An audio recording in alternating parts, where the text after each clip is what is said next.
పూరా లోకల్. నమస్తే, welcome to పూరా లోకల్. ప్రస్తుతం మనం గాంధీ భవన్ లో నూతనంగా నల్గొండ డిసిసి అధ్యక్ష పదవికి ఎన్నికైనటువంటి కైలాష్ నేత గారితో ఉన్నాము. ఎలా అనిపిస్తుంది డిసిసి అధ్యక్షుడు అవడం నల్గొండ జిల్లాకి? ఇది బలహీన వర్గాలకు రాహుల్ గాంధీ ఇచ్చినటువంటి ఒక బహుమతి.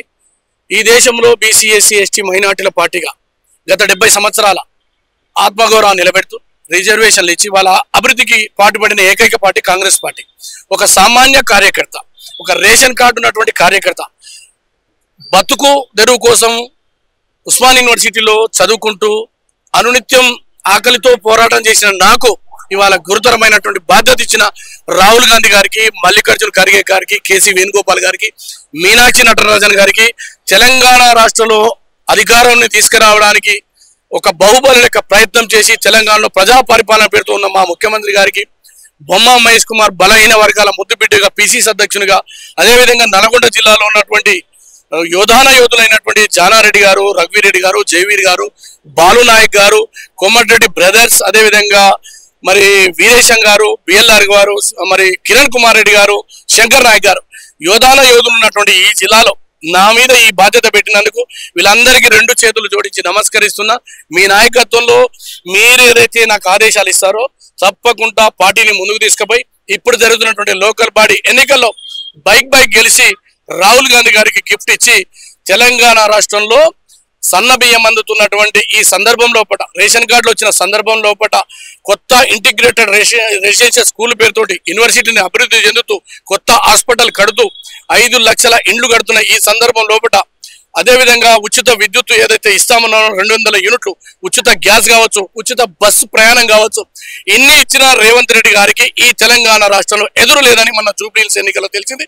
మళ్ళీ తిరిగి రాబోయే రోజుల్లో ఈ 33 జిల్లాలో జరుగుతున్నటువంటి ఎన్నికలు ఏదైతే ఉందో దాదాపు 31 జిల్లాలో అన్నింటిలో క్లీన్ స్వీప్ చేస్తాం. నల్గొండ జిల్లాలో ప్రతి గడప, ప్రతి వాడ, ప్రతి పల్లెలో కాంగ్రెస్ పార్టీ జెండా ఎగురుతుంది. రేవంత్ రెడ్డి గారి నాయకత్వంలో, బొమ్మ మహేష్ కుమార్ గారి నాయకత్వంలో, బట్టి విక్రమార్క గారి నాయకత్వంలో ఈ రాష్ట్రంలో తిరుగులేని ఆధిక్యంలోకి పోయి 2029లో మరోసారి రేవంత్ రెడ్డి గారి నాయకత్వంలో ఈ రాష్ట్రంలో అన్ని గెలిచి రాహుల్ గాంధీ గారికి గిఫ్ట్ ఇవ్వబోతాం. తెలంగాణ ఉద్యమం నాకు అప్పటి నుంచి కూడా ఉన్నారు. మీరు మీ పైన ఎన్నో కేసులైనా ఎన్నోసార్లు పోలీస్ స్టేషన్ కి వెళ్లారు. ఈ పార్టీ అధికారంలో లేనప్పటి నుంచి కూడా కాంగ్రెస్ పార్టీలోకి వచ్చారు. ఏం నచ్చి మీరు కాంగ్రెస్ పార్టీలో ఉన్నారు?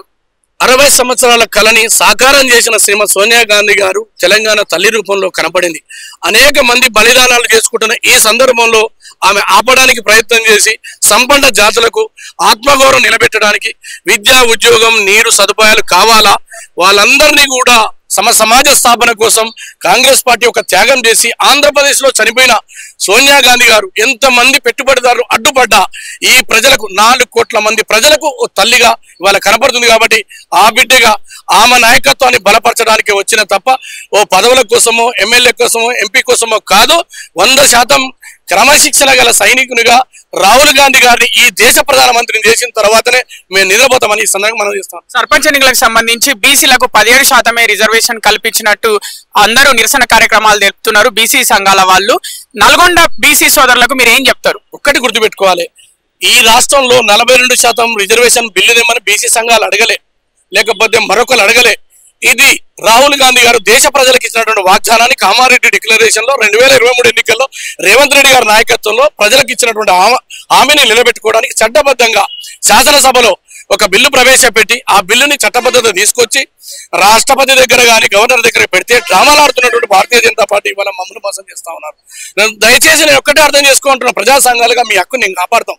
కానీ ఈ గౌరవాన్ని నిలబెట్టడానికి ముఖ్యమంత్రి గారు అన్ని ప్రయత్నాలు చేశారు. సైంటిఫిక్ డాటా తెచ్చినారు, డెడికేషన్ కమిషన్ వేసినారు, 33 జిల్లాల్లో ప్రజల అభిప్రాయాలు తీసుకొని చట్టబద్ధత కల్పించి ముందుకు పోతే కోర్టులోకి కొంతమంది పోవడం వల్ల కోర్టుని మించినటువంటి లేదు. కాబట్టి ఆ డైరెక్షన్ లో ఫాలో అయిన తప్ప ఇది భవిష్యత్తులో రాహుల్ గాంధీ గారు దేశ ప్రధానమంత్రి అయిన తర్వాత 100% చెప్తున్నా చట్టసభలలో కూడా రిజర్వేషన్ ఇచ్చేటువంటి దమ్మున ఏకైక పార్టీ కాంగ్రెస్ పార్టీ. అందుకోసమే మా రేవంత్ రెడ్డి గారు బలహీన వర్గాల పక్షపాతని ఈ సందర్భంగా మనం చేస్తాం. రేవంత్ రెడ్డి ముఖ్యమంత్రి అయినప్పటి నుంచి 6 నెలలకు ఒకసారి, సంవత్సరంకి ఒకసారి ముఖ్యమంత్రి పదవి పోతుంది. అలాగే మంత్రులతోటి విభేదాలు ఉన్నాయి అనే వార్తలు వచ్చినా కూడా అందరినీ కలుపుకొని వెళ్తున్నట్టు తెలుస్తుంది ప్రతి విషయంలో ముఖ్యమంత్రి రేవంత్ రెడ్డి. మీరు అదే విధంగా అందరినీ కలుపుకొని వెళ్తారా భవిష్యత్తులో? 100% భిన్నాభిప్రాయాలు ఉంటాయి, రకరకాల ఆలోచనలు ఉంటాయి. ఇది కదా ప్రజాస్వామ్యం. కానీ కేసీఆర్ చెప్పిన తర్వాత ఎవడన్నా ఆయన ఇంటికి గడప దొక్కుతారండి? అది సాధ్యం కాదు. భారతీయ జనతా పార్టీలో నరేంద్ర మోడీ గారు కానీ లేకపోతే అమిత్ షా కానీ మించి ఎవరైనా పోతారా అండి? కాదు. కానీ కాంగ్రెస్ పార్టీలో ఒక డెమోక్రసీ ఉంది. ఈ ప్రజాస్వామ్యంలో బీసీ ఎస్సీ ఎస్టీల కోసం అందరం కొట్లాడతాం. అంతిమంగా పార్టీ తీసుకునే నిర్ణయానికి సామాజిక న్యాయానికి పీట వేసేటువంటి కాంగ్రెస్ పార్టీని గెలిపించుకుంటాం.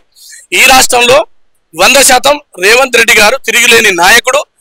ఈ ప్రజలకు ఏదైతే వాగ్దానం చేసిండో వారి నాయకత్వంలో ప్రజలకు ఇచ్చినటువంటి ఎజెండాని తూచా తప్పకుండా ఈ 5 ఏళ్లలో పూర్తి చేసి మరొక్కసారి ఈ రాష్ట్రంలో 90% ఎమ్మెల్యేలు ఎంపీలు గెలుచుకొని రాహుల్ గాంధీ గారికి గిఫ్ట్ ఇచ్చి తెలంగాణలో కాంగ్రెస్ పార్టీ మరోసారి వస్తుంది.